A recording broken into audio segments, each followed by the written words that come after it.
ด้วยการจะแต่งตัวนะให้แต่งตัวให้ถูกระเบียบหน่อยหรือว่าให้แต่งตัวอย่างนี้ไม่ได้นะใครก็ดูไม่ได้หรอก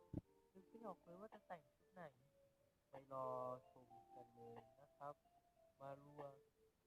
อย่าเพิ่งยุ่งครับวันนี้ถึงแม้เราจะต้องกินอาหารที่มันครบห้าหมู่หน่อยแต่ว่า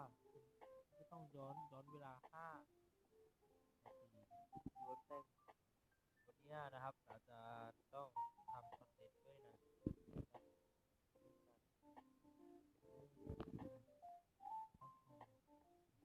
งตัวกันเลยครับ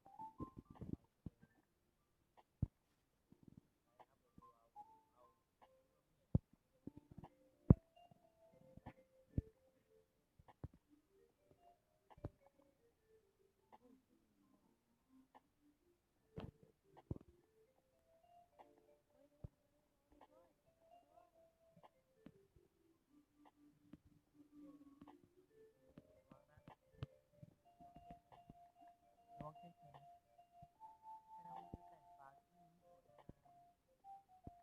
กันครับโอ้นั่น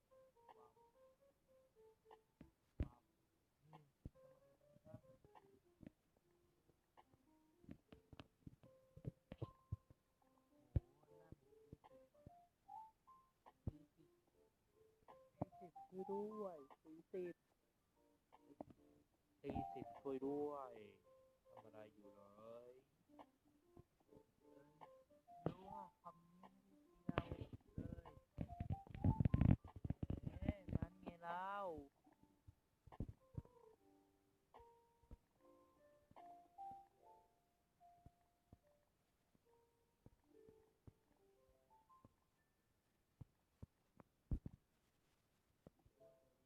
เรื่อยๆว่าเลิกอะไรแต่ว่าพอ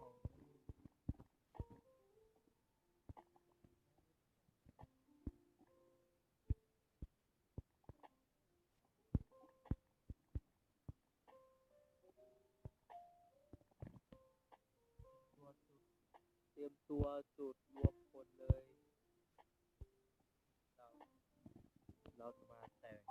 เตรียมตัวจุดรวมคนเลยไปรวมคนจุดรวมคน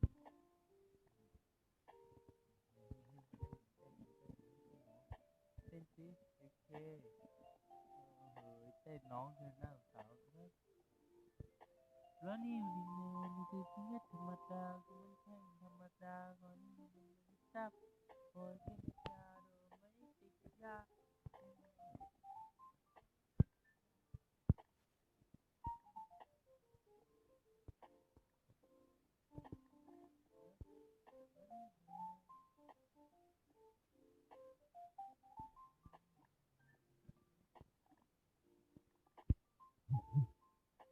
แล้วนี่อยู่ในมือนี่คือชีวิตธรรมดาก็ไม่ใช่ธรรมดาคนนี้มันไม่ทราบโอ้ยติดยาก็ไม่ได้ติดยาที่ลงไปเริ่มมีใจได้ติดมาไปเธอไม่นอนไม่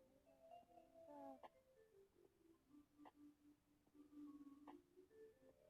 เบิ้ลอยู่ในเมืองมันจริงๆก็ธรรมดากูมันแข่งธรรมดาก่อนนี้มันเป็นซักโอเคจะชาโดไม่ได้ติดยาขึ้นรอในไฟเดินขึ้น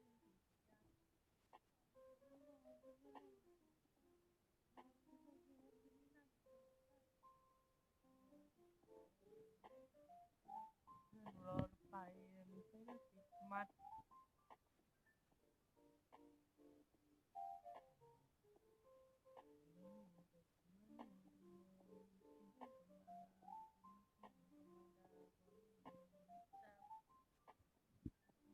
อย่าลืมกดไลค์กดแชร์กด subscribe ให้เพื่อนๆด้วยนะครับบ๊ายบาย